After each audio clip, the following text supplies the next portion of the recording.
your husband is not there to share his side of the story on your matter. You call yourself a life coach. Sure. You don't behave like that. But you're not a psychologist. Why are you trying to even psychoanalyze me? But do proper research, comrade. Okay. Welcome to the Safe Space Chats podcast with Madam Speaker. My name is Perseverance Maremeni, also known as Madam Speaker, also known as the CEO of Self Love. If you're joining in for the first time, welcome to the family. And today, you know that saying that if wishes were horses, beggars would fly.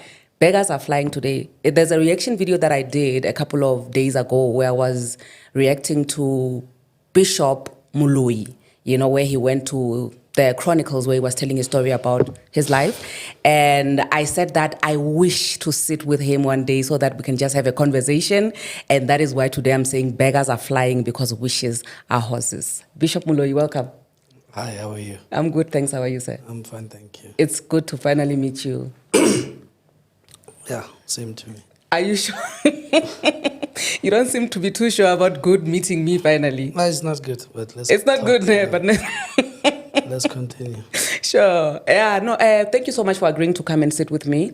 I feel so honored, first of all, and I just want you to take me through who Bishop Moloi is before we can get to, the questions that I had. That obviously the right person to answer me is you regarding just the Chronicles. I think. What do you want to know? Ask me, I'll tell you. I want to know who is Bishop Moloi. It's me. I'm sitting here. You need to tell me what you want to know. I'll give it to you. Tell me about the ministry, about when you started being a minister. I started preaching when I was in primary school. Sure. That's where I started. I got born again in the church. Though we are those people that are, once you know how to speak already, your parents are going to church. Sure. So you grew up like that. You were groomed in the church. But my first preaching experience, I think I was in Standard 4. What is Standard 4? Grade 6. Grade 6, yeah. So because we are a family of Azalwan, you would always find yourself in the spaces of Azalwan. Now, at school, there was this thing called SCM, Student Christian Movement. Sure. It was spread all over at that time. Yeah. And so I was part of that. And, I don't know, the teacher that was in charge of that, his name is Mr. Makwarela, maybe saw something in me. Sure. And he said to me, okay, here we go. You want to preach? Preach. So that's when I started. Sure. So, and then it's just something that was in me, that by then I did not know it's called a calling. Oh, okay. I found out, because I was then part of the SEM until high school, until I finished matric. So I found out, I think in Standard 8, I think that's grade 10, the understanding of what a calling is. And I said, so that's what that is. That's why I was living the way I was living. Okay. So that's how the whole thing started. Okay. Because I think in most cases you find that there are people that, myself included, we go to school to study certain things simply because we just want the quick and easy way out to actually make money, right? Which is why I studied engineering. And I've seen this with, a couple of ministers where you would say, well, okay, because I'm exposed to Christianity, I'm exposed to this, then I would go to school and then also study to become, a pastor. But in your case, as you're saying that you were actually, you have it as a calling in you, then I think that is great. But I really wanted you to have that right of response to say, because I don't want to be the person that always picks the bad things or the wrong things, or I'm seeing the wrong things in people. But you are that person. I am? Yeah. Okay. Do you feel like, to a certain degree, you need to defend yourself? No, not to you. Okay, what do you need to do then? For me to agree to sit with you, I think there's a lot of misconceptions that you have. Okay. And because you're an influencer, Sure. you drive that. Okay. To some degree, I feel that's irresponsible of you. Sure. I feel like somehow you are detached from understanding the power that an influencer has. Sure. Because how many followers you have on TikTok? 717,000. Exactly. Sure. So now there's many people that are subject to your voice. Sure. At any time you whimsically feel like ranting, you rant. Sure. And as a result of that, I feel like, well, there's other people who do the same thing. Sure. You're not the only one. But I don't respond to others because my name is not mentioned there. Okay. But I'm not here to. I said, even when I spoke to you on your YouTube channel, I said, I don't feel accountable to you. Sure. True. But however, I feel like it's important for me to come and help you understand certain things and also help you with your irresponsible, ranting. Yeah, I think I would appreciate that. Yes, I think for me, that's the important thing. Yeah. Journalism, speaking, public speaking, you call yourself a life coach. Sure. You don't behave like that. Okay. You have access to me. You call me and say, hey, Muna, this is what I'm hearing. Okay. Or this is what I see you saying. So is this correct? Okay. Then I will say to you, yes, that's correct. Or whatever my response is. When you go to the 700 more odd thousand people you talk to, you said, I did speak to him. This is what he said. Okay. But you don't just go ranting, hoping that I will, like smoking the house, Yeah. thinking that now the person will come out because now he's smoking. Okay. It's working for you, but it's still irresponsible. Okay, which part of me responding to your video do you feel like it was irresponsible? The parts which The you didn't whole like? part of it. Because number one, you draw conclusions about everything. You make assumptions about everything. I can give you an example. One, I don't think you know me at all. I don't. The first time that I sit and talk to you is right now. Sure. So when there are points of controversy, Sure. and controversy is not necessarily a bad thing, it's a misunderstanding. Sure. It's conception versus expression. I will express the way you conceive what I'm saying, you interpret the way you like. But the responsible person will say, the last point is verification. Okay. And I feel like you owe all your followers that kind of integrity. Okay. To say, I'm not just a person that blabbers, but I do fact-finding, I engage with people, and then so that when I go and speak about, because remember, I have a following. Sure. I have a lot of people. Sure. And as a result of that, we need to be responsible, both you and I, Okay. to those people. That's why I never ranted back at you. Okay. Because I could have, but I felt it's unnecessary. Let me talk to you instead of talking about you.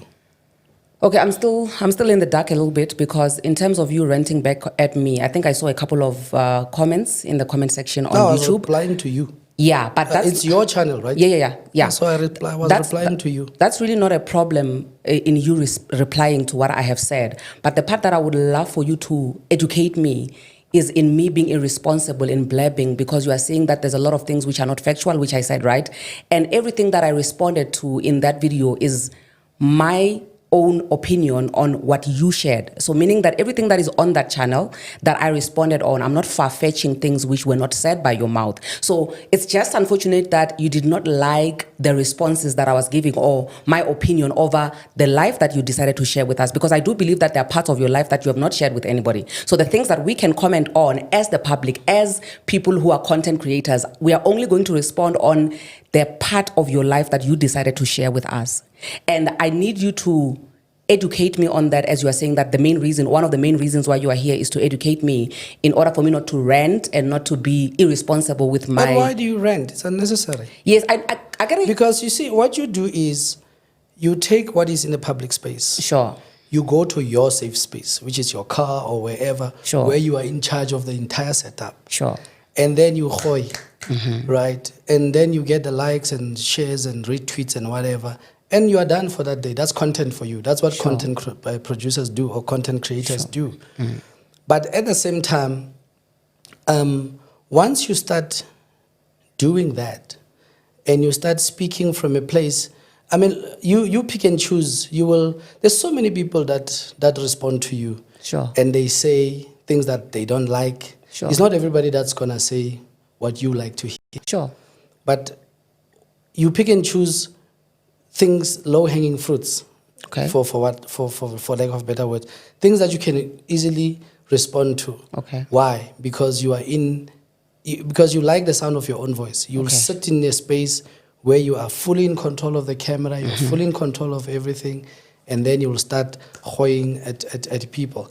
And those people never had a chance to reply. So your word remains there. It's just like in court. Okay. You know, when you go to court and somebody accuses you of something, if you don't reply, the only evidence on the table will be of the accuser. Sure. So now, it's exactly what you're saying now. Now, I'm going to go into the context of what I said on the Yes, thing so that and we can what get to- you yes. responded to. Yes. Because you must understand, my angle is not to come here and say, no, you were lying. No, Okay. you were not lying. Okay. However, there is what we call perspective. Okay. And once you conceive perspective, you project perception. Okay. Right? And it is that perception where I feel like, but this is an unfair perception that you are throwing out there. One, you say to me, you are going to hold me accountable. Okay. I'm like, but this auntie, how do you hold me accountable? Who are you? You Yeah. understand? Yeah. For you to hold me accountable, you need to have some sense of say in my life, Sure. regardless of what I put out there. Yeah. That is why the Poppy Act is there. Poppy Yeah. Act is there to protect people, to say, even if you know a truth about someone, Yeah. it is not your job to go around ranting about it. Okay. You understand? Okay. But do you have a right to rant?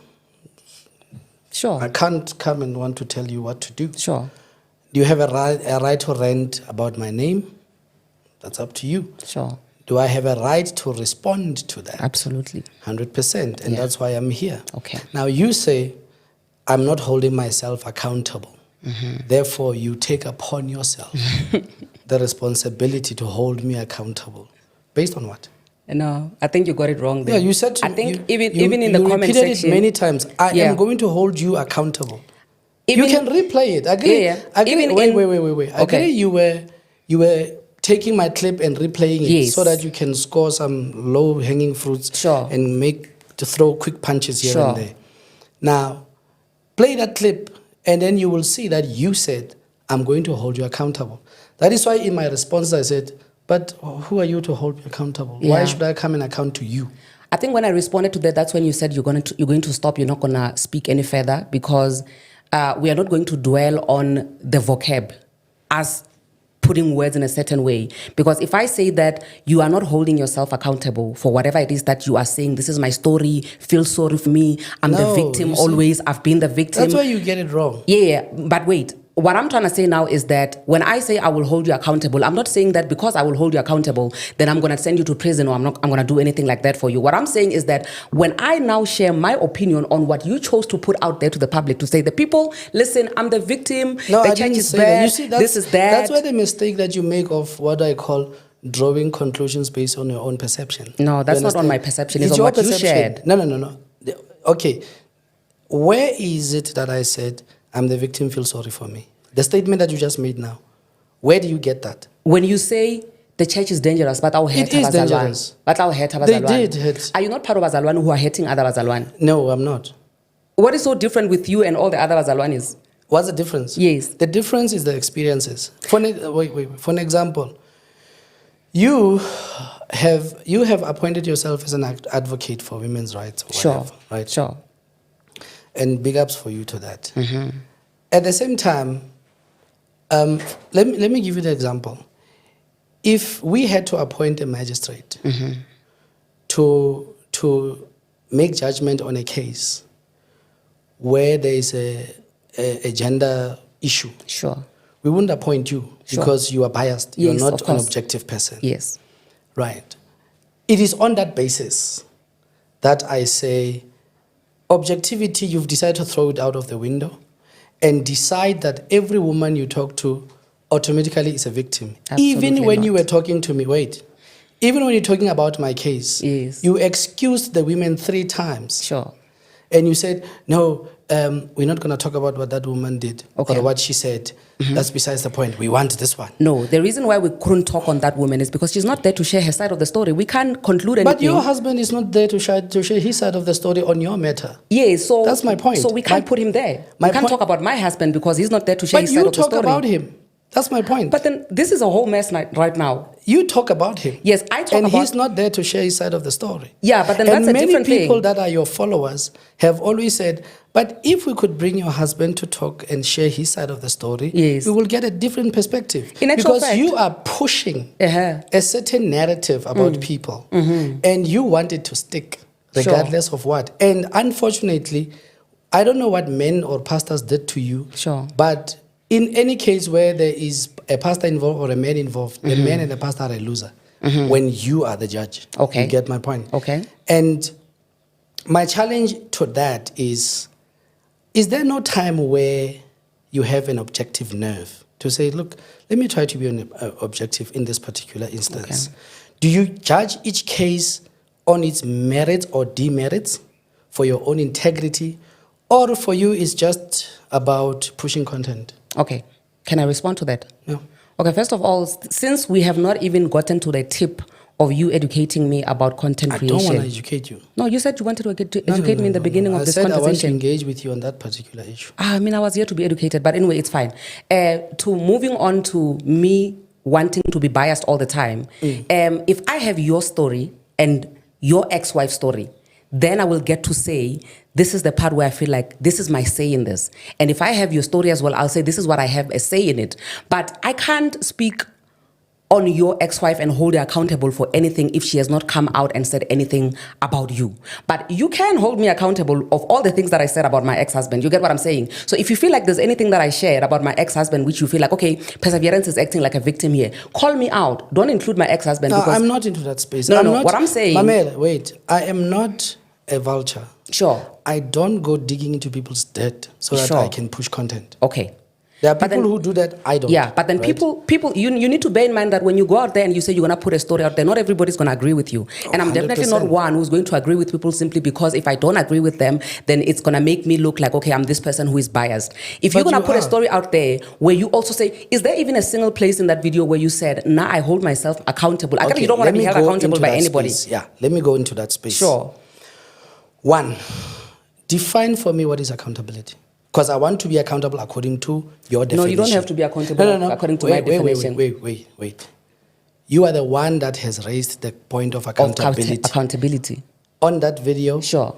And even now. Yes. Now I'm saying to you, for me to contextualize my response to you, give me a definition so that I can respond within context. Okay. I, Perseverance Marimini, I got divorced. When I got divorced, I suffered something called financial abuse. I enabled the financial abuse. I turned a blind eye. I was very noisy in my marriage. That's me taking accountability because I'm saying that these are my contributions. If I'm saying that I'm an object, I'm a glass of water where I'm just sitting there and everybody's doing everything is being done to me, and in return, I'm not responsible for anything, that's me not taking accountability. So in you sharing your story, let me give me a chance. Okay. In you sharing your story, there's not a single place where you say that, listen, I shouldn't have done that. I am wrong in doing this. In all your stories of you actually tearing two churches down, you are blaming other people to say, these people, they turn their backs against me. These people, ladies throw themselves at you. What do you do as a man of God, as an ordained man of God, when ladies throw themselves at you? That's the part of accountability that I'm talking about now. To say, you should say, this is my part. And you didn't do any of that. All right. Sure. So according to you, I must mention the role that I played. Yes. In this whole setup. Yes. Right. Correct. Now, let's first understand these dynamics. Okay. And I'm coming to your point. Dynamic number one. The people that invited me to speak on that program are in charge of the content. Sure. As much as right now you are in charge of this content. Yeah. You can go and edit it and put it the way you like. Sure. No, I'm saying you have the power to do that. Yeah. I'm not saying you are going to do that. Yeah. We agree on that. Yes, you can do whatever you like it. You can edit out all of the points that I'm making, and I'm in the media space. I know how these things work. That's number one. Yeah. Two, how do I share a story of my entire life in 30 minutes on a TV program? Right? That's number two. Sure. There's nobody. If you can do that, God bless you. You must give us the blessing. Thank you. But I can't share the story, the entire story of my life in 30 minutes. Number 3, the content is controlled. Sure. A person will say to you, because of time, touch on blah, blah, blah, blah. You understand? Okay. Therefore, you are not able to express yourself as you would have if you are in charge of the whole thing. When you are Okay. in an interview, Yeah. right? Sure. People ask you questions, you respond to them. After that, the content goes for editing. Sure. And then you and I find out at the same time what is put out there. Nah. What do you mean now? I get that there are parts which you would say that remove this. People, when they post things out there, this episode, for example, if there are parts of this episode that you don't like, they will ask you, would you like me to remove certain things from this episode? That's what we call idealism. That's what should happen. So are you trying to imply that? I'm not implying. Okay. I'm not a person who's special in implication. Sharp. Are you saying that there are parts where you held yourself accountable in that interview which were not shown? Yes. So that's what I'm we saying. need to go back to the parts where you held yourself accountable and say, okay, it's 50-50. He's also acknowledging Horelina. I'm just as bad. Perseverance. Yes. Number 1, I am not delusional Okay. to believe that if anything happens now, it's just a blompot. Sure. I'm not delusional. Sure. You just choose to hype yourself about that, which is, again, for me, it's so unnecessary. You get my point? If there was a situation, number 1, let me give you this scenario. My first marriage, which lasted, I think, 6 months, right? Remember, when you become a pastor, you almost walking into an environment where you have to get married. Sure. Because to avoid all of these other stories. Sure. So you jump into marriage not necessarily being mature enough to be able to handle that. That is accountability. To say, I wasn't mature.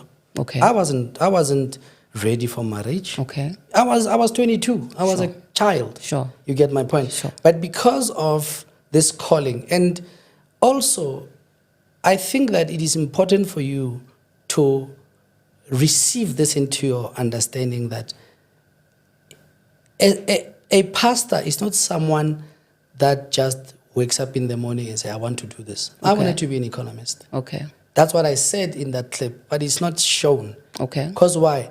Whoever that is compiling that has got a certain angle that they are trying to push. Okay. Which is normal. Every broadcast has got its own angles, it has got its own vision and what have yous.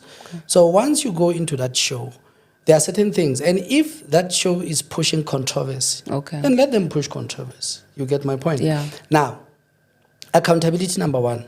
I was a very, very young child. I was irresponsible in thinking. Okay. 2, I come from a background of abject poverty. Okay. You get my point? Sure. I think in my entire family, I'm the first person to be on a plane. Just as an example that I can think of right now. You get my point? And it was a huge thing with my family, like both sides, my maternal side and my paternal side. Okay. You get my point? Now, here is accountability number 2.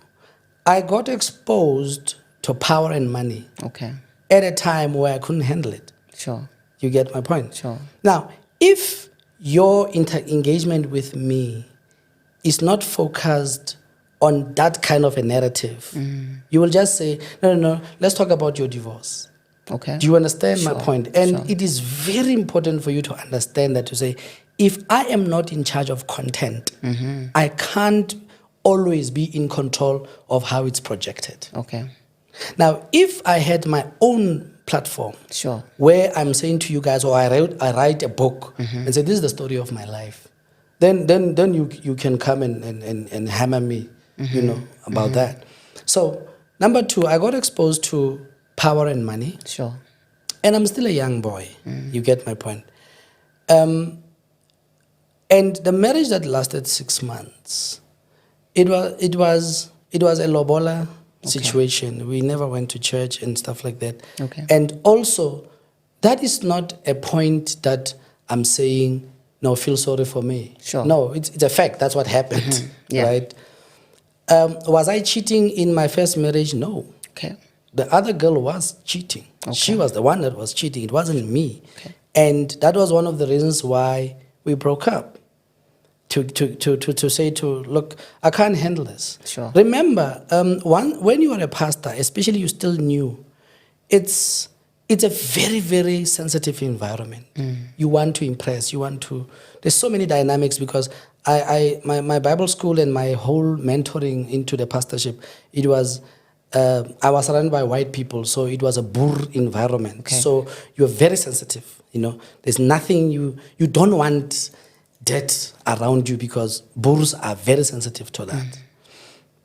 And because I wanted to make a step, they had not given me a church yet. So it's not like I broke a church. I didn't have a church. Sure. You understand? Sure. So now there's this situation, you're trying to marry this girl, there's this and this stories that are coming out, and then there's fights that are happening back and forth. You get my point? Yes. We fight, we argue. Sometimes we argue to the point that her mother has to come out and say, hey, but guys, la race. I'm a child. It's true. That's what I did. Sure. You get my point? Sure. And remember also that all of the stories, half of my story, for example, my first and my second marriage happened between 2005 and 2013. Okay. And my age at that time, that is also accountability. To Sure. say, I was a young man. I was stupid. I was exposed. Arguable, but it's fine. Let's proceed. Yeah, I was exposed to power and money Sure. that I never had before.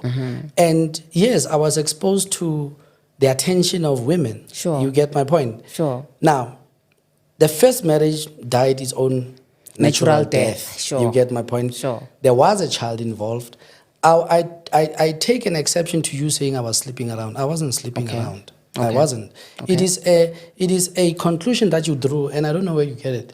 Okay. And then the second marriage, remember again, you are a pastor. That's what they will call you and counsel you. They say to you, you are a pastor. You cannot be seen.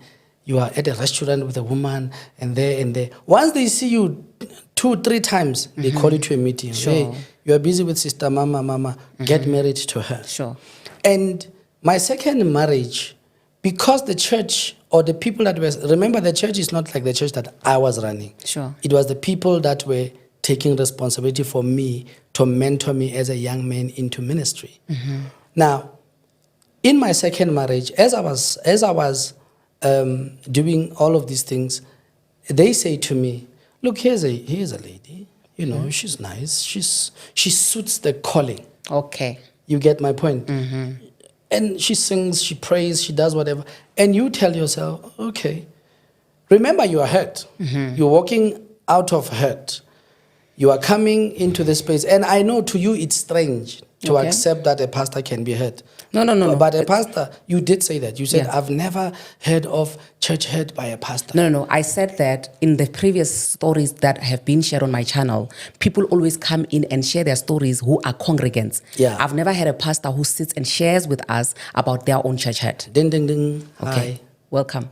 Thank you. All right. Let's proceed. Now, into the second marriage, right? And remember that engagement, Yeah. Betrayal Chronicles, it's not something like this. Sure. Do you get my point? Nobody argues and disagrees with you. And then. You just go. nobody goes into the crevices and say, but clarify this. Okay. Like you are doing. Okay. Right.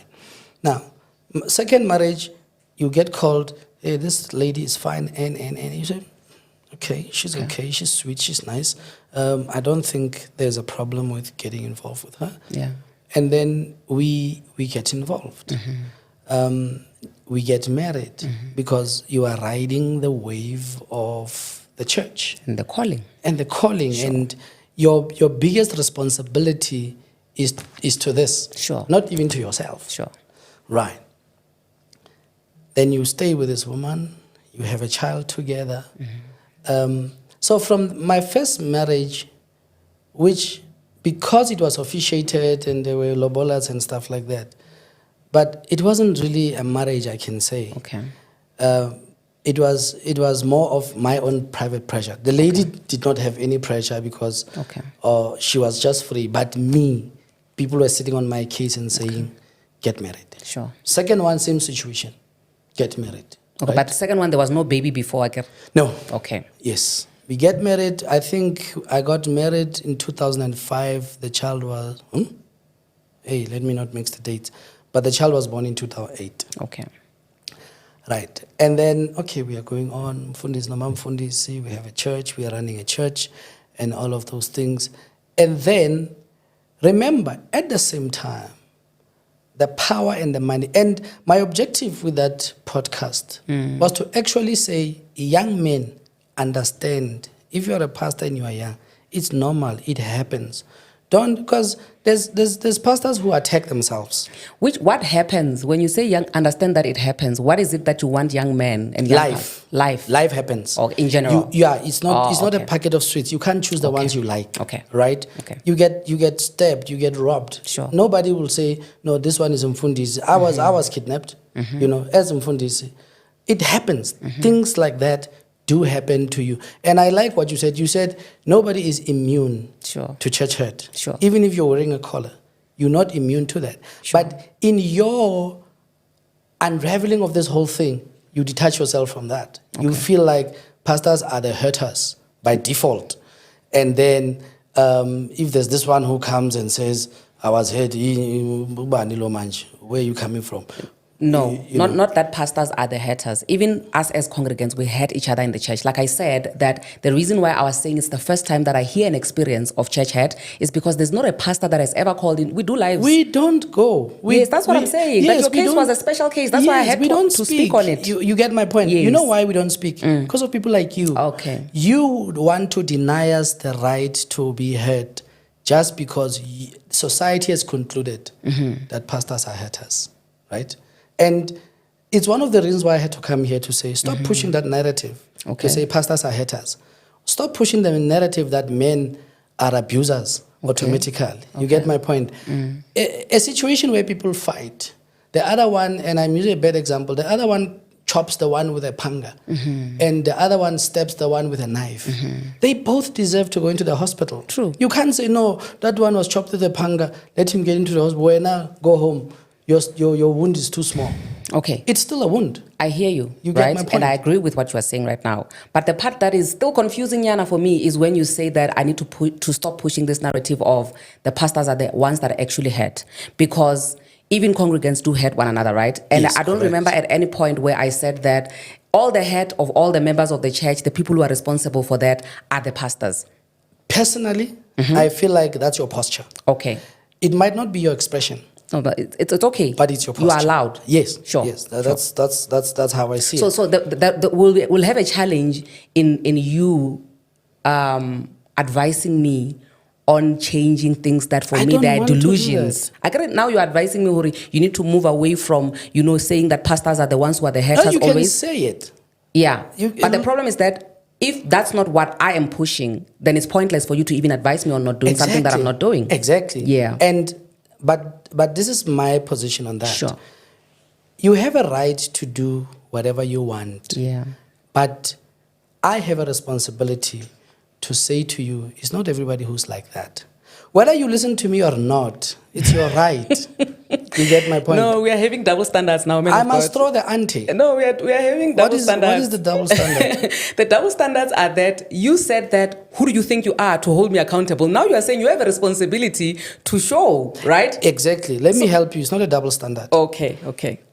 Holding someone accountable, again, is you taking the higher position in their life and saying, come and account to me. Oh, okay. And that I have a problem with because I will never ask you to come and account to me. Sure. Never in my life. Sure. I will never come to you and say, look, I'm going to hold you accountable. Sure. No. And with what I'm saying, I'm not saying to you I'm holding you accountable. Sure. I'm saying to you, I have a responsibility to make the call. Okay. And say, as much as you are speaking, it's not everybody who's like that. Sure.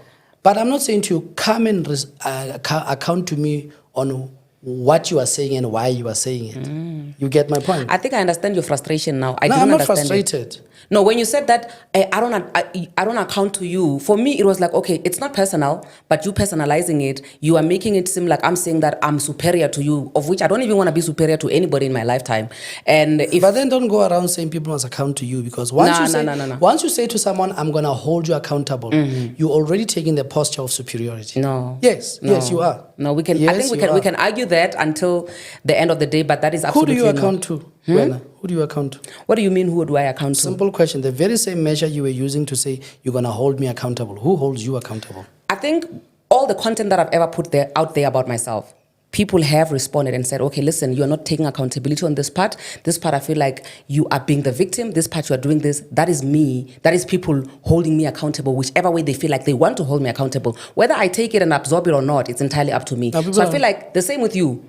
If I say, listen, you are not holding yourself accountable, these are the things that I'm going to point out, because I think that's where the problem is. These are the things that I'm pointing out and saying, Moloi, you are not holding yourself accountable for 1, 2, 3. I'm not saying that come and answer to me. But if you want to come and answer to me, I mean, who's stopping you from doing that? No, that's the posture you are taking. Okay. And I want to repeat it. If you say to me, and that came out of your mouth, correct? Sure. I am going to hold you accountable. Yeah. Who are you? It will still go back to that. Yeah. To say, who are you? Who are you to hold me accountable? Yeah. You understand? But let's get out of that. Yeah. Okay. Again, the point of then I got married, right? Sure. And then I stayed with this woman. He has power, he has money, he has authority. Who is he? You?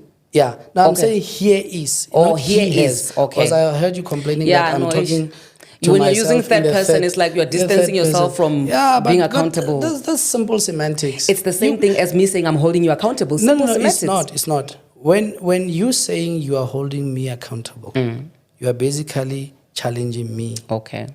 When I'm talking to myself or about myself, okay, in a third person, okay, I'm not involving anybody else. Sure. But when you say you're gonna hold me accountable, you are involving me. Okay. So you can't say it's the same thing. Okay. Now, if I say Wonders or Julius said, you would feel much more comfortable if I say I said this. Yeah. But if I say to you Julius said this, it's semantics. So stop playing semantics. It's unnecessary. For me, it is very necessary because it's a psychological thing. I saw you saying somewhere in the comment section that you're not going to play this psychology game tricks on me. Yeah, because I think the vocab is very important. But you're not a psychologist. Why are you trying to even psychoanalyze me? It doesn't make sense. I'm not going to psychoanalyze you. I'm going to respond and do a reaction video to everything that you put out there that I feel like it's going to feed the type of community that I'm speaking to on a daily basis. That's my point, and you are correct. Yes. You have an impression to make. No. You've just said, I'm going to respond to what I feel like it's going to feed the community that is following me. Exactly. Sure. You get my point. Yeah. Whether it's true or not, the angle that you're going to take is you are playing for the gallery. Nah. Yeah, you are, comrade. I think, comrade, no. No, it's not me playing for the gallery because I feel like you are a content creator. Yes, that's what I am. Content creators are impressionists by nature. Okay. Listen, there are thousands and hundreds and millions of people who are not content creators. You know why? Because they are not impressionists. Okay. The person that goes on TikTok, whatever platform, and says, "Look at me, listen to me." Sure. That's an impressionist. Okay. You get my point. Sure. And you have a following, and that following wants to be impressed. Yes. You have to feed them. Okay. So you can't want to downplay this and say it was just an innocent ranting. It wasn't. Okay. You have an objective, you had a posture, you had a narrative, because that's how you have packaged yourself. Okay. You are a brand, right? Sure. You have packaged yourself as this lioness. You even call yourself a lioness. The crown lioness, yes. Exactly. Yes. So you've packaged yourself. Even the time where a situation needs a lamb, you will attack it because you have branded yourself as a lioness. And it's your right. Sure. I'm not going to say to you, I'm going to here to change how you do things. Yeah. It's your right. Okay. For me, what is important is challenge me, attack me, say whatever, but do proper research, comrade. Okay. You know? Do whatever that you want, because I get irritated when conclusions are drawn and a narrative is projected about me, which I know is far away from me.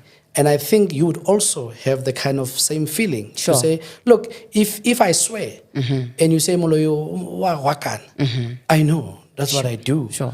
But if you want to paint me as this, boo-hoo, feel sorry for me. Yes. I'm not that type. Why would I call myself fearful if then my point is to get people to feel sorry for me? That's not the objective. Okay. That was not. Okay. And you need to recognize that. Okay.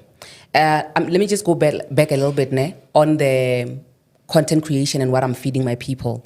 There's something that we call niche. I believe if I wake up one morning and decide to do something which is completely different to what the people follow me for. You can't wake up one day and put content of a mechanic there. Exactly. Yes, so I put content on me sharing honest reviews. That's what I call it, right? And that's what You're my not people. very honest in my Yeah, case. no, of course. You are the one who's being called out. I mean, I also would not feel like I want to agree with somebody who is saying to me, hold yourself accountable. Because now I'm not holding you accountable. You must hold yourself accountable. So in the issue of... So accountability started one. What do you want me to be accountable for? Let's go. Okay, yeah, no, we're getting there. Remember the first thing that you said is that you got married young, right? Yes, that's correct. The second one it's a fact. Wait, it's a statement fact. of fact. Fact one, Yes. you get married young. Yeah. Fact number two, money came. I went from I went from high school into Bible school into marriage. Sure. That's how it went. Yeah. I never had space to play or be a young man or whatever. Sure. Yeah. Then number two, money came. I had a lot. And when you are having money, when you're coming from a background where it's poverty, then you're out to do some things which are irresponsible, right? Social vindication. You are not the only person who has ever had money who is coming from a poor background. There are people who have been in the same situation as you, but they chose better choices to do with their money. Example one, who? Example who? You said there's a lot. If you say there's a lot, it means you can give me one. My brother. Who's your brother? I don't care who's your brother. We can't be calling other people's names because they're not here. Now it's me and you. Yeah, but that's my point. My point of the matter is, if the dynamics are not the same, yes, why should there be a comparison? No, but what I'm trying to say is, you can't say that every single person who ever has money. No, I've never said that. Every single person. But I've never said that. No, but then with what you are saying, that we're not your excuse, right, for being irresponsible. It's not an excuse, it's a fact. Okay, your fact for being irresponsible is because you grew up in a poor background. So meaning that every person who is growing up in a poor background, every person is your words. When a man of God, people look up to you. Okay, let me show you this. That you are doing this so that you can teach young men. Let me give you an analogy. Okay. Let me give you an analogy. We can be 200 people in a bus. I'm over exaggerating. One person o tshwarwa ke moroto o kopa bus e eme a ba lo rota. Sure. Then I say to you, no, stop ile bus ke rota. So you want to tell me you are the only person in the bus o tshwarwa ke moroto? No, yes, that's a fact. You understand? Yes, I was the only person at that time. Sure. So once you add an inference that has nothing to do with me, I'm not going to accept it. Okay. Every human being has got a very unique set of fingerprints. Sure. Very unique response to life. We can go into when we are in the same room, our experiences are not the same. Sure. So never when I engage with you, then you go into general terms. You can't be generalistic. Be specific. Okay. That is my life, my experience, sure, and my response to it. What happened to your brother, I don't give a rat's ass. No, wait. The reason why I'm saying this is because in as much as we're in the room, right, and we have different experiences, we can both grow up in a poor background, right? Without mentioning anybody's name. We can both grow up in a poor background. We are afforded the same opportunities, but our lives cannot turn out the same because you decided on your own accord to say, not because with the money that I'm going to be having, I'm going to be reckless. Now, on the other hand, I'm going to decide. Wow. It's not reckless. You are using very abrasive language. Okay. You understand? Okay. It's fine if you want to engage with me. Yes. But your choice of words are yours. Okay. And you are responsible for that. Sure. Now, if you say to me I was reckless, what was the reckless? The breaking of the marriage? It was not recklessness. Because the first thing that you need to be asking me is that what happened that your marriage broke? So we're still getting there. You concluded that is because you said, Bishop must say I was sleeping around and I broke 2 churches and a marriage. Okay. You said that. Yes. Correct? Yes. Was that fair? Wait. Was that fair? Wait. Was that fair? I don't even know how to respond to that. Was it fair? It's a yes or no. For me, it was. Was it fair? If it was not fair, I would not have said it. For me. No. It made sense to you. It doesn't mean it was fair.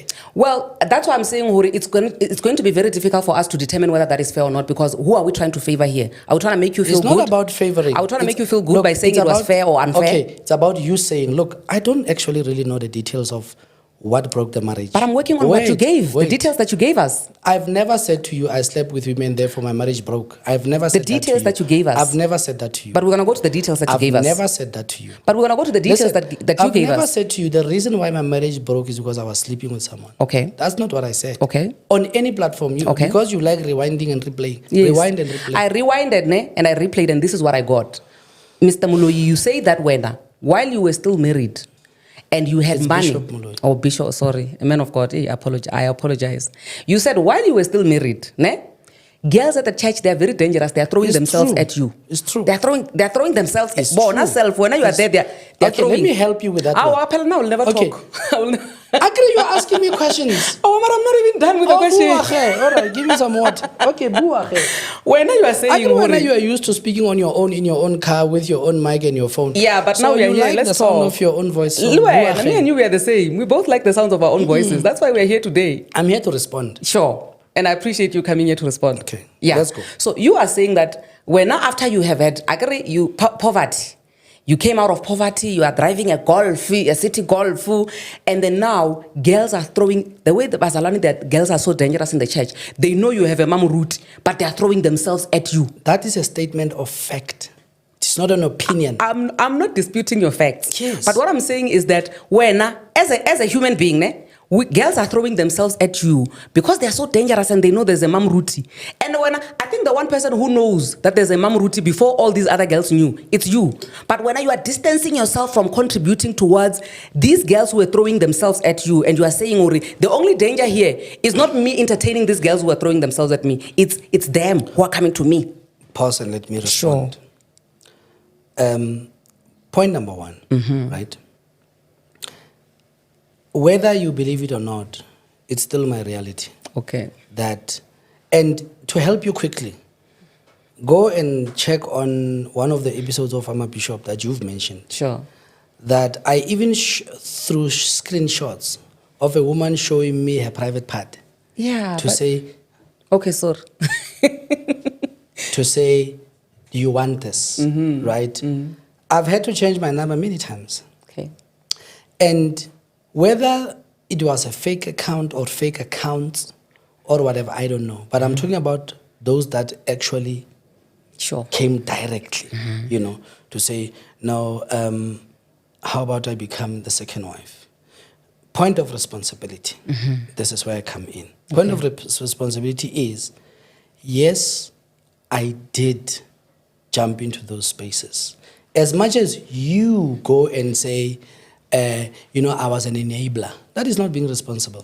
That is not you saying, you know what, I went and gave this person this. You understand? So, and unfortunately for you, I don't live in the Republic of Perseverance where she writes the Constitution. Sure. You get my point? Sure. I don't live in that space. Yes. If you're not satisfied with my response, yes, that's your problem. But I'm saying to you, I would not have said and look, I would not have said and given that story if I'm not holding myself accountable. The fact that I'm saying this is what happened, you get my point? Sure. That's already accountability. And if I say to you, in verbatim, my statement says, those girls were throwing themselves and I went for them. You get my point? That's the truth. And you're not dangerous for going for them when you have a wife. They're the dangerous ones who are coming for you when you have a wife. I'll tell you the danger part is where. Because it's because of people like you that all women in the world are the automatic victim when it comes to a man. It's because of people who push your kind of narrative. That's why I would say if you had to be a magistrate on any case that involves a man and a woman, the man will lose, regardless of the merits of the case. That's you now. That's Madam Speak. That's you concluding that, right? Yeah, that's my experience of you. Oh, okay. Right. It's fair. But for me, is that this is a two-way street.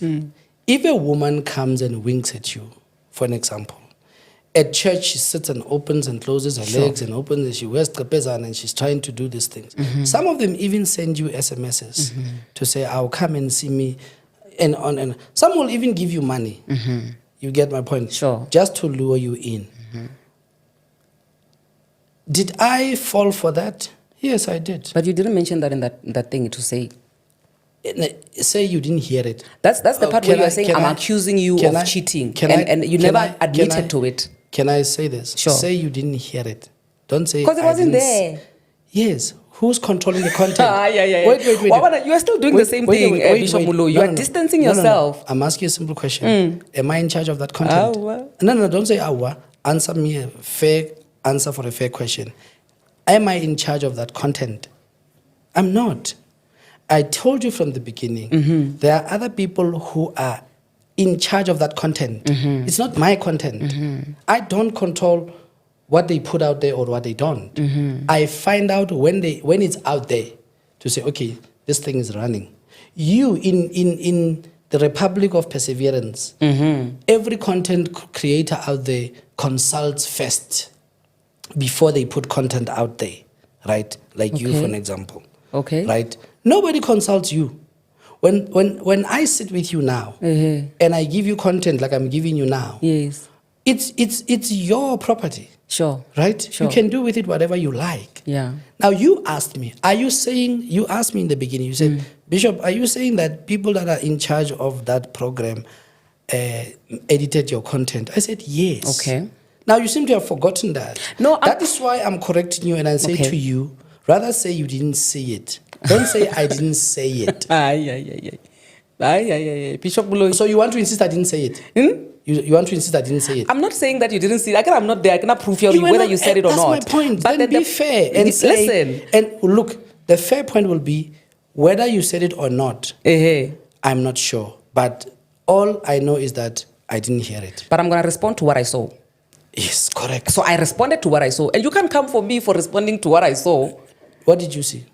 What did you No, actually right now you are saying there are parts which were edited out. Yes. And those parts that are edited out, no, I can't respond. I can't do a reaction video on those. I will only do a reaction video on parts which were shown. But take my word for it now. Okay, now. When I tell you to say, look, there are parts that were edited out. Okay. Agree, I know we are sitting. Sure. Right now, you're not ranting. Yes. You were talking now. Okay. Because agree, when your biggest power is speaking on your own, in your own car. Sure. Right? Sure. But now I'm saying to you, I'm sitting in front of you. Yes. If there are pockets of information that you misunderstood.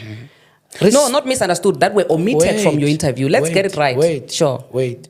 If there are parts of my story that you misunderstood, you have the opportunity now to say, Murut, this is what you said, and this is what I think you say. Is that what you were saying? Okay. Now, you're not asking me that question. No, right you are shoving your conclusions into my head, and you want me to respond to them. No. I can't respond to a conclusion. No. I respond to an inquiry, a question. That's why I said to you, ask me questions, I will answer you. Yeah. Now, if you say to me, you are not responsible, you're not asking me anything. You are accusing me. You are throwing aspersions. It's only now that I'm still waiting for you to ask me a question. Ask me a question that I can answer. When you are attacking me with aspersions, there's no space for response. Attack where? When you say to me, so now you were the victim. You are the one that was... No, comrade. Okay. That's not how you do things. It's only now that I'm getting to know that there are parts which were omitted, which made you... where in those parts you were saying, I'm not the victim. Simply asked. Wow. You could have simply asked. That's not how it works. How does it work in your world? No, in the world. Okay, in the world. Okay, how does it work in the world? How it works is that whatever information that you put out there, the limit to the information that you've put out there, we are going to respond to the information which is out there, right? And the information which is out there, which you shared with those people, and now you are saying they've cut out some certain parts. So the information which is out there does not say, nah, I'm admitting to this and that. So now I can't say, Moloi. What do you want me to admit to? What do you want me to admit to? What is it that makes you not sleep at night about Julius Moloi? You want me to admit this thing, man? Let me help you. I think it's already there in the video. We're fighting about accountability now. I'm here. Talk to me. What do you want me to admit to? To say Bishop Moloi. Sisi, Nila. What do you want me to admit to? Yeah. I'm saying Bishop Moloi. You are saying or girls used to throw themselves at you. Fact. Okay. Yes. What's next? You are saying that girls are dangerous. Fact. You are saying that you had money and money changed you because you didn't. Fact. Right? I was irresponsible. So, yes, Fact. you were irresponsible, right? Fact. So, and the Julius Moloi, that was 22 and is 23. not. Right now, the Julius, that is 42. Wait, that Okay. is 20 years later. Okay. Yes. Can I proceed with my question? Because I think Continue. you are here to answer that. Continue. My question is, why were you not controlling yourself so that when these Because I was girls... a child. Well, even people your age are able to control themselves. I was 22. I was a child. Well, you see the victim mentality I'm talking about. It's not a victim. There It's are a people, fact. There are Listen, people of the same... immaturity is a fact. It's not a victim. When unfortunately for you, you fail to draw the line to say the Julius Moloi that I'm talking to now. Yes. I'm talking to him 20 years after the fact. Yes. You get my point? There is a long chain of maturity that I had to go through, right? Am I responsible for that? Yes. And that is why that is why even now I am repeating the same thing to you for I don't know how manyth time to say, look, the things that I did at that time, Sure. I did them, number one. Yes. Correct. Two, I was a child. Correct. I had money and power, which I could not control. Correct. So you had a problem of control at the age of 22? Of self-control. Of self-control. Yes, yes. The age where other people are able to control themselves at the age of 22. Who's the other people? You see now, you are drawing the whole world now. So you mean to tell me everybody at the age of 22 can't control themselves? I don't know about everybody. Let's go back to the bus analogy. Okay. If I'm the only one who's stopping the bus to go pee, Sure. to me about me peeing. Okay. Don't tell me about the other people who did not stop the bus. It's not my problem. If they did not want to stop the bus, that's their problem. Now, listen, if I'm saying to you I was 22 and I had power and money that I was not responsible for. Yes. Accept that. Don't tell me, but other people. What is this? No. But then why are you?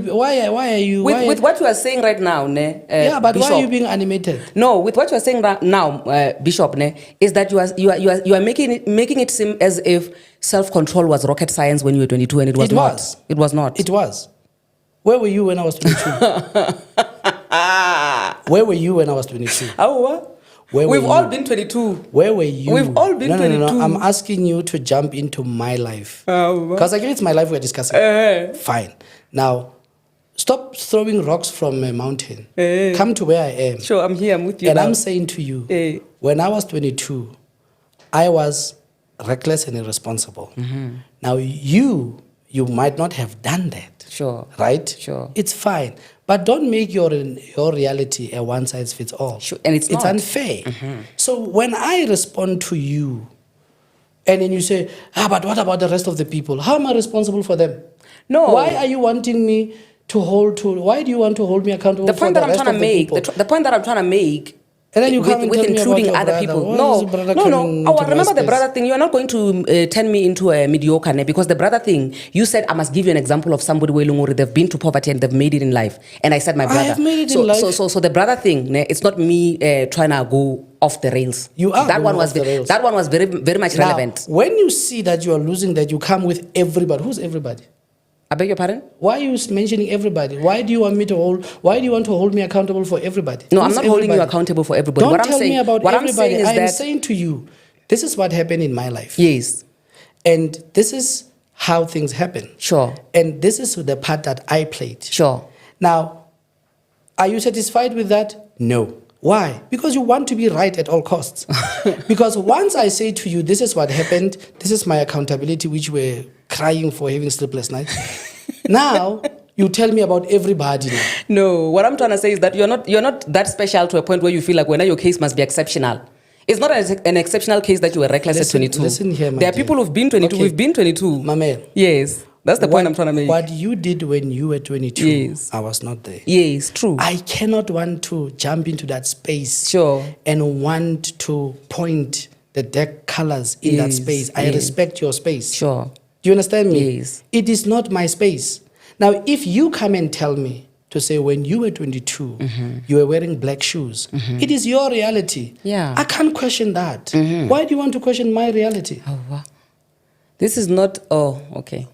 No, this is not as me questioning your reality at 22. I've just given you my reality and you tell me about everybody. That's irresponsible. Up and now you are being all over the place. I'm not being all over the place. I'm being to the point. No. I tell you what happened when I was 22 and you are telling me what about everybody. No, that's not what I said. Okay, what did you say? You want to tell me that everybody that was 22 was irresponsible? There are people don't who have me had accountable. the same. I do not care about them. Wow. They are not my problem. So, but then the point is that my parents, they were not there in my life. Yes. I can't speak into their spaces. Yes. Neither can I speak into your space. Sure. Right? Yes. Remember, now I don't know you at all. Yes. The first time that I heard about your name is when you were ranting about me. Sure. You get my point? Sure. So I cannot want to jump into your life and say to you, you did this and nobody does that. Yes. You are the only one who does that. No, that's not what I said.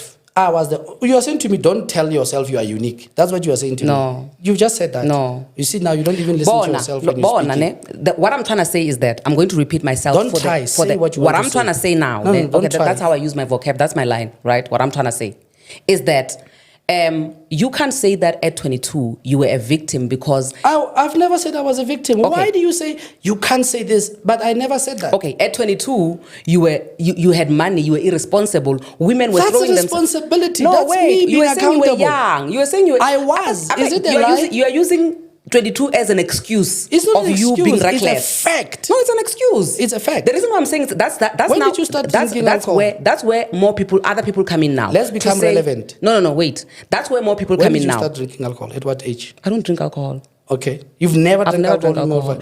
So you, according to you, your life has always been perfect. No, my life is not perfect. So why am I not coming into your space and say to you... You can if you want. No, I don't. I respect people's You don't want spaces. to. Me, I'm a content creator. I create content about people. That's my point. Yes. That's exactly my point. You would not care what happens to a person as long as you've got your content. No, that's not true. That's not true. That's a fact. If you decide to share aspects of your life, you need to be ready that people are going to have an opinion of what you share. And I'm sitting Content creators are going to have an opinion of that. I'm sitting here with you to engage on that opinion. Yes. And you saying to me, I'm not accountable. I said, I am accountable. And you said parts were counted out. Wait. I am accountable to the fact that I can tell you that I was young and I was irresponsible. I had money and I had power. And as a result of that, I did what I did. Now you say to me, you're not satisfied with that answer. Yes. Then you can go fly. I'm definitely going to go fly after this one because for me, I still feel like if that was an attack, the whole reaction video, and you are still going to, for me, I still feel like that is an excuse. Right? I honored you to come and sit with you. Yes. And engage with you. Yes. And then you want me to be accountable according to your satisfaction? No.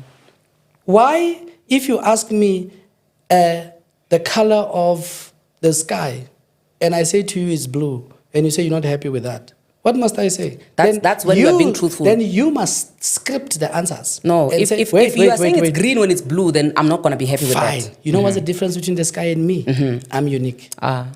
It's true. Or you want to tell me that I'm a prototype? We're all unique. I was not mass-produced. We are all unique. Listen, I was not mass-produced. Yeah, we are all unique, comrade. Fine. Yes. And guess what? Respect my uniqueness. Okay. Don't say to me, you're not happy with how I answered you. This is not an exam. Okay. In your you're uniqueness... You're not giving me marks. Comrade, in your uniqueness and you're responding with me not being happy, I need you to understand that going forward, if you are going to be sharing parts of your life... I don't need you to make me understand anything. Yeah. If you're going to be sharing parts about your life... I will share parts of my life. I will be doing reaction videos. Yes, I will be doing reacting videos. If I agree with certain parts, I'm going to agree with them. If I disagree, I'm going to disagree. You don't agree with anything. I do, but... Show me a video where you agree with anything, except for when you agree with women and agree with people that are victims. Those are the two things that you agree with. Only. I can dare you on that. So must I lie and agree with you when what you're saying is not? As long as it's a pastor and it's a man, you will never agree with it. That's true. You. That's not true. Okay. That's not true.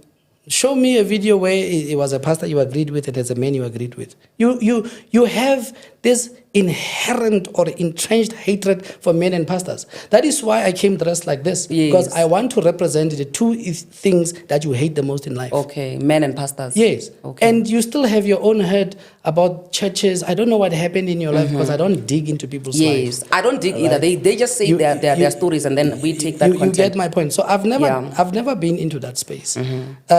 But when you started ranting about me, I went back to check and like, who's this girl? What's going on here? Then I went through lots and lots of your And you posts, saw me busy with other comments, pastors. videos, Yes. whatever. And everywhere your advocacy for victims, that one I'm 100% with. Sure. Right? Because I also advocate for victims. Sure. Through my show Manyonyoba, we fight with these men that are trying to sleep with young girls. Sure. So that one, big ups for you. And I'm mentioning that for the second time. Yes. But however, I still want you give me a feeling that before even there's a victim, you nje as a person, you hate pastors and men. No, I don't. You give me that feeling. Okay, no. Yes. You're allowed to feel that way. Yes. You give me that feeling to say, go to this woman, even if I can go knocking on her door on a rainy day asking for petrol. The fact that I'm going to come dressed like this, going to say, hey, hamba, Satan, futa. You get my point? You make me feel like that. Sure. And I wanted to verify that. And that's you did. one of the reasons why I came here. And even now, you still want to insist that I'm wrong. Sure. And I'm accepting that. Oh, sharp. No, I agree. I insist on not agreeing with you even after sitting down. It's fine. Yes. But I did come and sit down. Yeah, and I did appreciate you taking the talk time to you. come and sit down and talk with And me. I hope it was not the biggest waste of my time. Well, I'm praying for that. I wonder how are you going to determine that I will tell you. after watching the video? Yeah, already it's irritating right now because... You already came here irritated. No. The thing is, I would always feel, it's important for Ubuntu as a person to be objective. Sure. And say, you know what, I hear your side of the story. I hear your side of the story. Yeah. Bishop, I asked you questions, you answered me.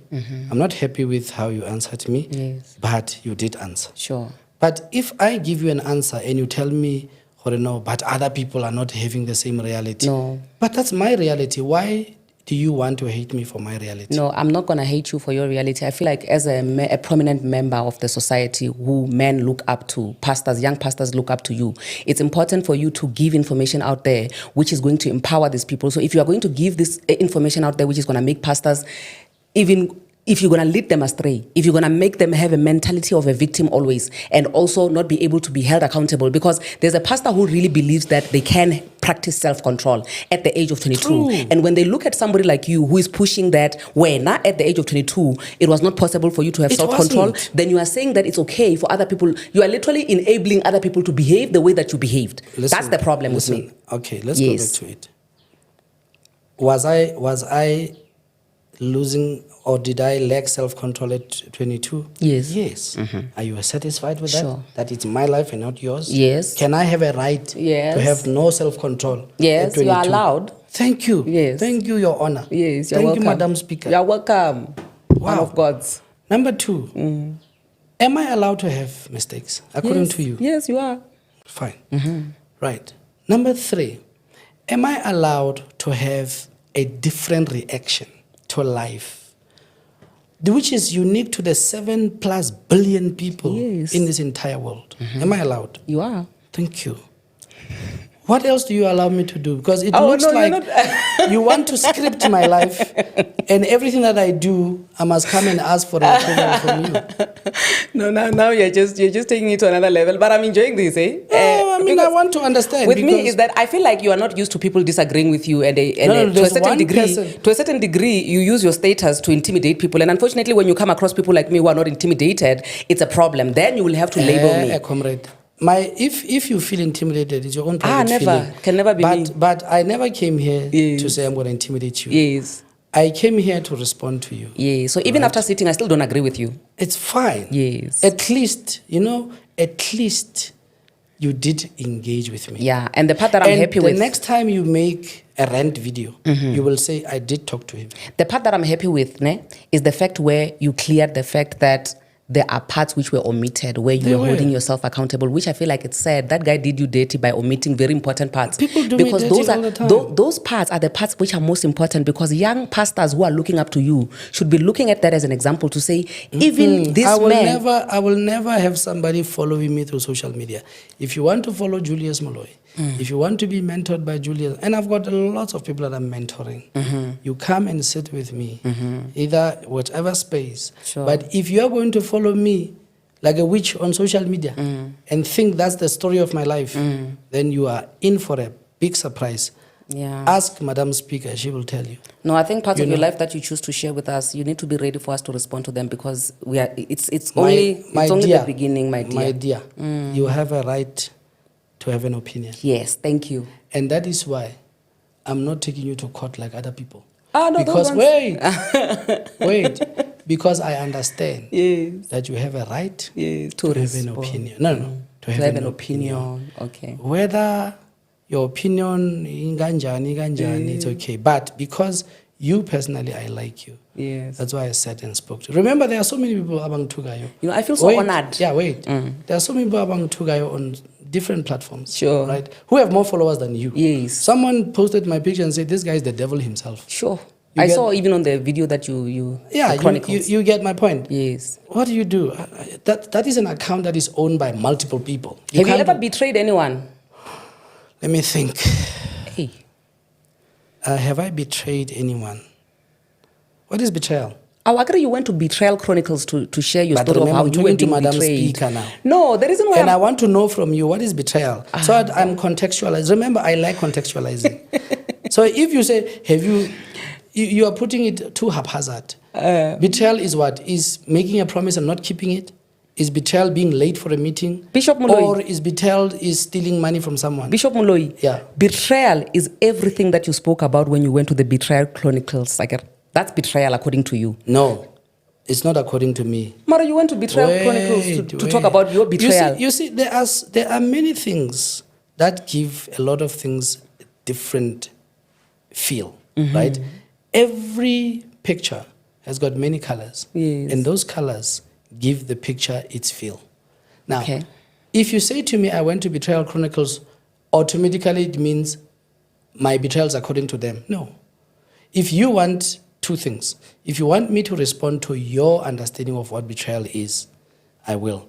But if you want me to respond to what my understanding of betrayal is, you ask me, so, Bishop, according to you, what is betrayal? Okay. Then I will answer you. I want to know what betrayal is based on the way that you expressed how you were betrayed, right?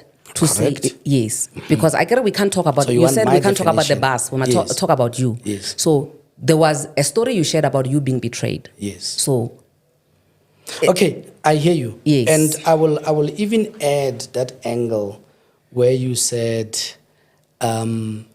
does it mean because I gave people money, does it mean I'm They buying owe you. them? Yes. Yes, I'm buying them. I'm buying their loyalty. Yes. Maybe it is within that context Yes. as well. We Yes. must add that. Yeah. Right. My understanding of betrayal is when a person decides, one, to turn against you without even wanting to hear your version of events. That's betrayal. sure. I respect as someone like you who says, I've heard you and I still don't agree with you. Sure. To my face. Sure. But me saying to someone, these are the people that I was paying salaries out of my own pocket, then my own pocket is the operative word, Okay. right? And why is it an operative word? It's an operative word purely because it was my sign of commitment to them. Okay. You get my point. Now, once you are committing to a person and you are saying, look, the church is not helping you. The church is not giving you money. But out of the goodness of my heart, Okay. let me bless you, right? Sure. And then after some time, you hear that people organized a meeting at night Okay. and they went to go and meet go ha mema mang mang to discuss how they can remove you from the church Okay. with a fabricated story. Sure. And let me give you the details of that. There is a lady that was pregnant in church. Okay.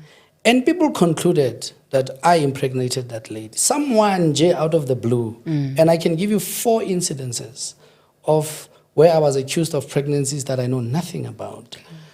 The first 2, the children were alive already, you know. The other one was a 2-year-old, the other one was a 4-year-old. And umama omunye ungaga nje. That's why I hate these women that are playing. So me and you are the same. You also don't like women. Yeah, I understand.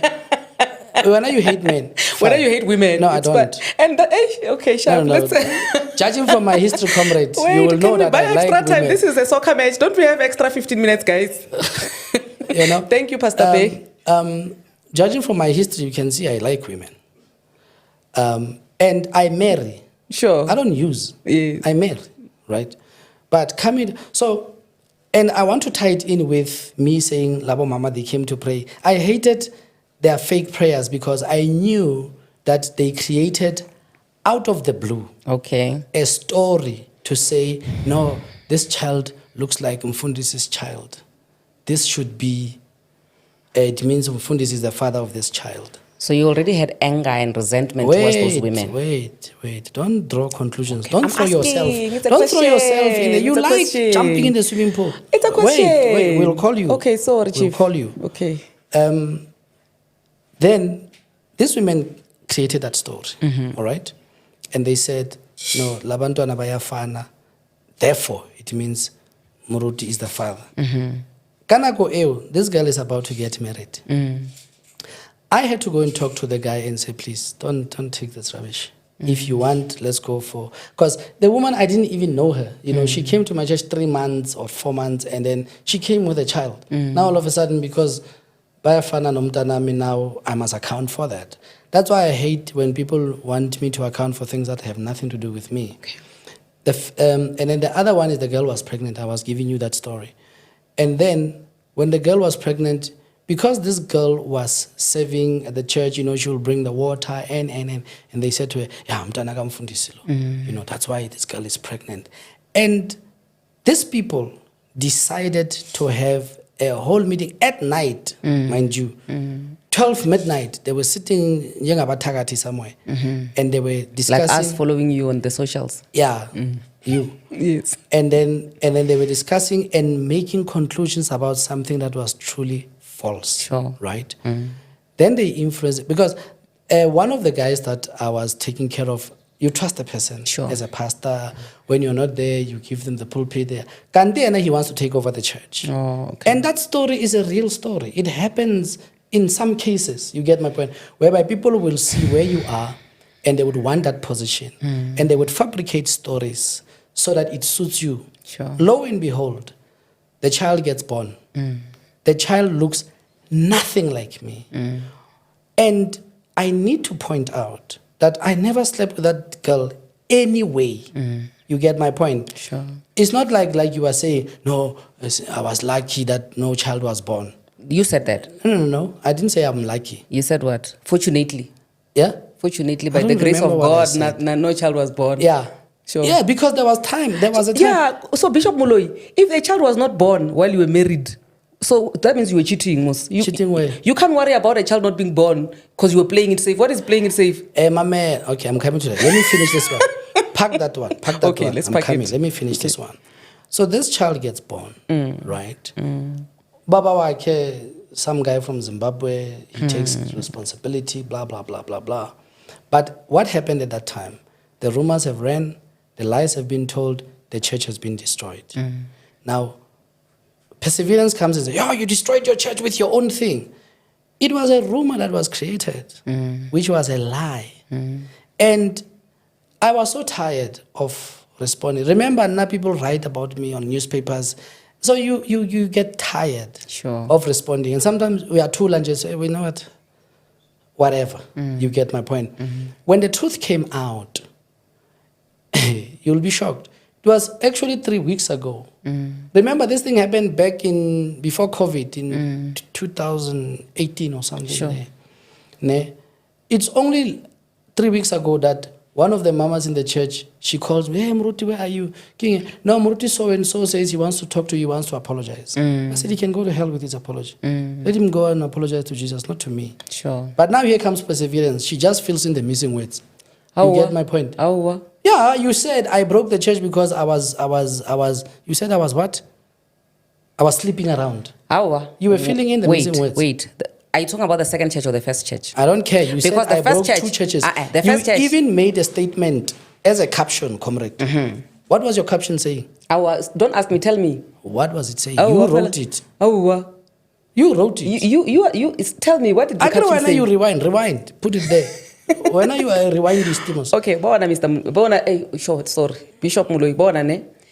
I do feel, I know it's unbelievable. I will never be right. Continue. No, I know that it's unbelievable that I have feelings, ne? Yeah. But I'm feeling pain as you are telling me what you are telling me now, because I know how it's like to be betrayed, ne? Yeah.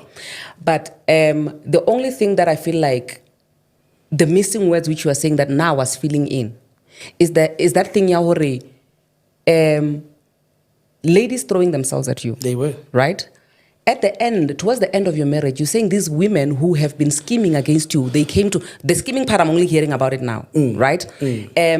On the video on the Betrayal Chronicles, you just said these women were coming into your own house, into your house, and they were trying to bring prayers and everything, and you were not about that life. And then you said that you had already found there was another lady in the church that you had already moved in with. You moved into with a lady that you were saying hallelujah to while she was sitting there, and then you're like, "Well, nah, I'm gonna move in with you when I leave this woman." So when you move and go with that lady, ne? What was the church supposed to be quiet and watch you doing these things in the church so that they won't be betraying you? Okay, perfect question. Before I answer your question, I would have, I don't know, liked it, preferred it, whatever, for you to ask me these questions and do a fact-finding mission before you rent.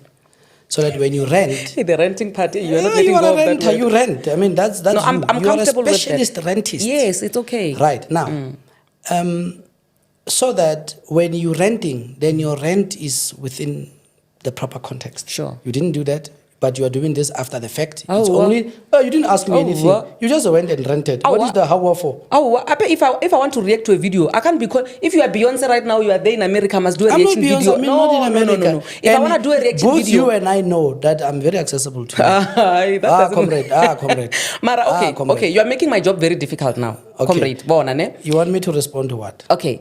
The reason why I'm saying you are making my job difficult is that right now what you are saying to me is that with all the opinions that I have about all the other people who are going to be posting content out there, not everybody has the luxury of being managed by somebody who is. I'm talking about Julius Moloi, comrade. So you are saying I was unfair because I knew how to reach you. No, I was supposed to reach you. Are not. I'm not saying you were unfair. Okay. Sorry, my mind works very fast. I'm not saying you were unfair. I'm just saying for you to avoid being left with egg on your face. Okay. You should do fact-finding. That's what everybody does, especially those channels that want to prove integrity. That is why even now on McG they have a fact check, right? Yes. To say, is this a fact or not? Because they are avoiding losing channel integrity because they were so excited about renting. No, but then the fact-checking part. But if you prefer your life to be like that, God bless you. Let me answer your question that you were asking me. The question that you were asking me is this. Did I then pick one lady from the church and say, Wena, I'm going with you? Yes. And then your second question was, were those mamas wrong to leave the church or whatever? Of some, yes. Yeah. Let me answer you in context. Okay. One, you and I are divorcees. Sure. Of all people, you should be the one that understands what a person goes through when you go through a divorce. Sure. You have no place to stay. There's just everything happening. And every place where you can find refuge, you go there. That's not victim mentality, right? If I said this and I'm a woman, you would have said, I agree with you.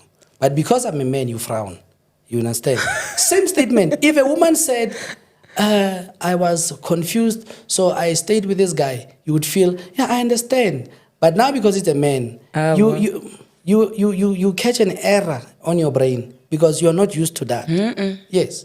I can see you throwing an error message. I disagree. Yeah, I can see you. Can I say why I disagree? But why did you throw an error message? What error message? Why did you frown? That's an error message. According to you. Okay, why did you frown? Okay. If I move into a place with another guy while I'm still busy with the divorce, that means that guy was in the picture before. And if that guy... Not all the time, my sweetie. If that guy is the member of my... Like, how do you just pack your bags? I'm going to answer that. If it was a woman saying the same thing, you were going to have rapport. But because of a man, you are non-committal. Right? Yeah, I'm not involved. Can I give an example of a video where I called out a woman? Okay. Recent, before yours. Yours. The woman that had two children, and the one was coming from a rich father. The one from No. Which one where the woman... Now I follow you, comrade. Thank you for following me. I feel so honored. No, I'm a monitoring spirit. The one where I was... I appreciate you monitoring me because I know you'll pray for me. You are the bishop. No, I'm not going to pray for you. You must. Even the Bible says we must pray for one another. So there was a woman that I did a video on. Say pray for perseverance. It says one another. Okay, sharp. And there's already too many one anoters. Okay. The space is full. Busy. Okay, so there's a woman. Yeah, I heard that one. No, I take it. And you're also busy, but we'll talk. It's fine. So, okay, the thing that I wanted to say. Out of this it's fine. We'll finish the conversation outside. No, I don't understand when you say I hate men because you know my stories. You know I'm busy. I have a man that I'm busy with. Busy. So why do you say I hate men? But anyway, okay, continue. A man. I have men that I'm busy with. Yes. Anyway, the point that I'm trying to make now is that. What was I saying? I even forgot. Wonderful. Well, I don't let's forget. Go back. Let's go. Emma Pili. We can't continue without. What do you want? Okay, I'll give you a chance to. Oh yeah, the lady that I was telling you about me being able to call out women when there's a need, right? There's a lady who stole diapers, Pampers. She hid them, and then they were busy attacking the ladies who were searching her and were screaming at her, saying these ladies must be fired from. Jet, because why are they humiliating this woman? Now when I did my video, a lot of women didn't even agree with me on that video.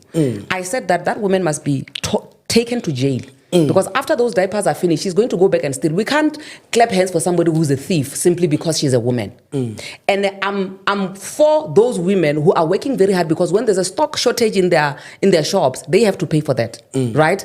That's women and women. And that's me saying, I will be truthful to the renting perseverance that is always renting, even if it's women against women. Yeah, but if it's a man against a woman, the woman wins. No. Right? No. Yes. Wrong. Yeah, Wrong. Anyway, so the women, yes. Bottom line is this, the women that came to pray at my church, and I want us to touch on the points that you raised. Yes. The women that came to pray at my church, I knew what they were doing. Okay. And that's why because at night they're busy scheming, pushing gossip. Okay. Believe you me, I would take a risk and say about 80% of church breakups is because there were gossiping women involved. Sure. Right. True. And they pushed this gossip, and my wife believed it. Okay. You get my point. Yeah. That is what also hurt me. Sure. To say she believed it, which is also another point of betrayal. Yeah. As you can see in my podcast, I did not want to go into her a lot. That's why I also didn't want that. Because I wanted to respect her space. She's moved on with her life. She's married now. But unfortunately, if I tell the story of my life, I must touch on that a bit, you know. Now, when they came to pray, I know that because the church had split into two. There were those that are feeling sorry for her. Oh, Mamuruti is going through a lot. Do I blame them? No. Right? There were a few, I think 5 or 6 people that were checking on me to say, Mruti, are you fine? I can relate. Yes. People might be blaming you for all of this, but still, you were also somebody's child. Sure. You have a mother too, you know, and we want to just check if you're okay. Of those women, of those people, that lady was one of those people. Okay. All right? Who were checking on you all? Yes. Okay. Because by then, I had to move out of my house because me and my wife were fighting to the point of being physical. Okay. So I wasn't moving out of my house, which I wanted to also help you understand. I wasn't moving out of my house so that I can be promiscuous. Okay. I was moving out of my house because the situation was getting violent. And I also could not say to her she must go somewhere with the children. So I You had, had to to be the move, one yeah. that moves out. I found this place. It's big. It's empty. Empty. Yeah. Muruti, empty how? Because you found this place where there's a girl from your church. Oh, wait, nah, man. Okay. When I got the property, Okay. it was empty. Oh. There was no girl from my church. Oh, you went and stop feeling the missing okay. words. Okay, sorry. My one. Okay. I get a divorce. You know how it happens. Yes. One of you has to move out. Yes, right. true. Usually it's the man that moves out. True. If it's a man that cares. Yeah. If it's a man that doesn't care, chases the woman out. Diary from a black woman. You get my point. Sure. But because I cared about the children and her well-being, whatever, Sure. I moved out. I just moved. Got to this place. It's empty. There's nothing. It's dirty and all of that stuff. I also have a very busy schedule. Right? Because of that, I knew that she was one of the 2 or 3 people that were favorable to me. That will not come with judgment, because my name was now on newspapers and stuff. So I asked her and said, can you please help me? 1, 2, 3, I'm not here, I'm somewhere else, please. Then she went and helped. And then sometimes I'll say, okay, go buy furniture, go buy this, go buy this.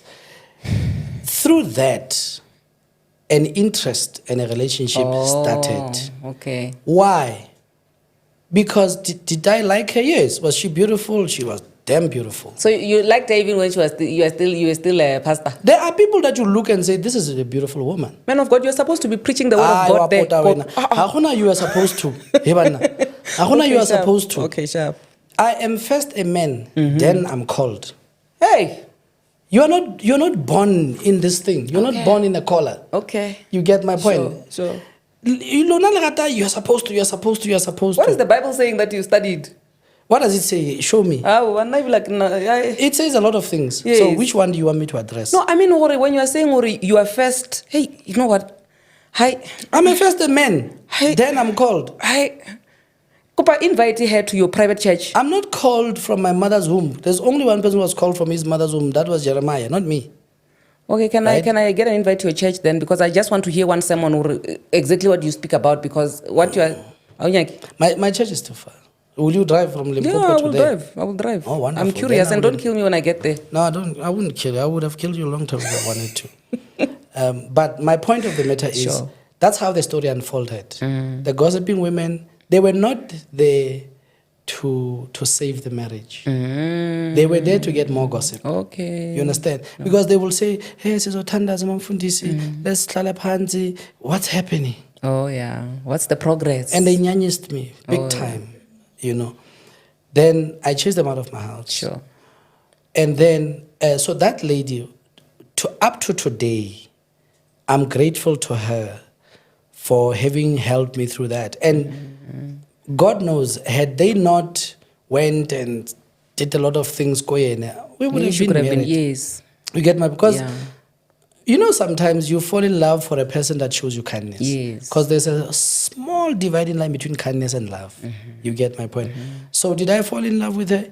Yes. Okay. And even that, I went and spoke to her mother. I said, Mama, 1, 2, 3, 4 is happening. Your daughter is assisting me with 1, 2, 3, 4. Please, if it's acceptable, Then the mother said, no, it's fine. If she's assisting you, it's okay. And. Kanti now we're busy doing our own things on the side. You get my point? Okay. Which is normal. You are giving me Pastor November vibes. What is what? Pastor November went in, Is it your friend? Oh, sorry. We're not Catholics, comrade. Jola and Chief. No, Jola. you are also jollying, comrade. No, it might be like I can like cola. About dumpy. I can like cola. About dump. About so dumpy. Because I heard. What? You don't know me. When you're going to Don't think I'm sitting here and when you're sitting with Bishop Moloi, you are telling him my news there. Don't think I'm sitting here, I don't have ammunition. I'm just watching you getting excited there. No, Shem. You can tell my news, Shem. No, I don't want to. Yeah. But anyway, I was here to respond to you. Yeah, so the gist of the story is that. So the betrayal is people that go and talk about you, then they come to pray, and then as if they want to help, The pretense. new gossip, Sure. you know. People that create stories. And these people, but I won't remember sometimes. You are a mother. Your daughter wants me. You go and feed Mamfundisi gossip. Sure. So that there's problems in the house. So all of a sudden, your daughter now brings a scarf in. Really, that's what happened. How? This one now. You and I just have tea. Remember, kana go ew. Scarf is mnadi anyway. But kana go ew. Like, I'm going through all of this whirlwind. I get. Okay. And as I'm going through this whirlwind, Mamfundisi doesn't even cook for you on Sunday. She's pissed off, I get it with you. Okay. So you get my point. Sure. And somebody says, hey, Mruti, so the mother just was there on Friday getting the gossip. Now on Sunday, the daughter is now bringing a scarf in. And then I connect the dots to say, no, mama, lo. You get my point. No, So I unfortunately, get you. in my world, It's the pretense and... women can be very conniving. That's why there's a lot of them in prisons. That's why a lot of them lose divorce cases. Because there's a lot of women who commit murder. They do all of it. Why? Because we are people. We do the wrong things at the wrong times. And I will always judge people as people. Sure. Not based on gender. Or root. No. Okay. I never impose my brutiness on people. Okay. You get my point. If you can check all of my interviews, I don't go to people and say, hey, this and this. Someone asked me, how do I address it? I say, so Grotman, you know, because I'm just a human being. Okay. Now, when it comes to you, now I want you to call me Bishop. Yes, no, now I will call you Bishop. Yeah. Bishop Moloi. Yeah, It was such an you honor. must take cognizance. Yes, listen, Bishop Moloi, it was such an honor. Kidding. Now we'll give you your flowers. And as a bishop, I'm giving you your flowers and I'm saying, listen, I am honored. Just too many thorns in your flowers. I am honored to have you. Thank you. Like, I feel so super special. And in as much as I don't agree with certain things, and I can relate to some of the things that you've been sharing here, and at the end of the day... You and I are divorcees, comrade. Sure, comrade. You should be understanding. Yeah, I am very understanding, comrade. And I'm a divorcee and a widow. Yeah. I'm worse than you. Out of even the that one, we know that one I didn't even want to... Yeah, yes. It's a very sore thing for me, yes. you know, because I know you keep losing women, you don't know like what's going on, and you must give me. I marry, comrade. I don't waste women's time. Can you pass the anointing of marrying, comrade? I want to get married again. Oh, I feel sorry for the poor guy. Well, I'm that bad. Yeah, you are. Mara, my ex-husband wants me back now. What a pindamzal. Maybe there are other reasons. There are other reasons, ne? So now you understand that I have potential to get married again because of those other reasons. No, so give me the blessing. No, remarry, come Give me the blessing. Heaven. You want your husband to say, I contributed to his suffering.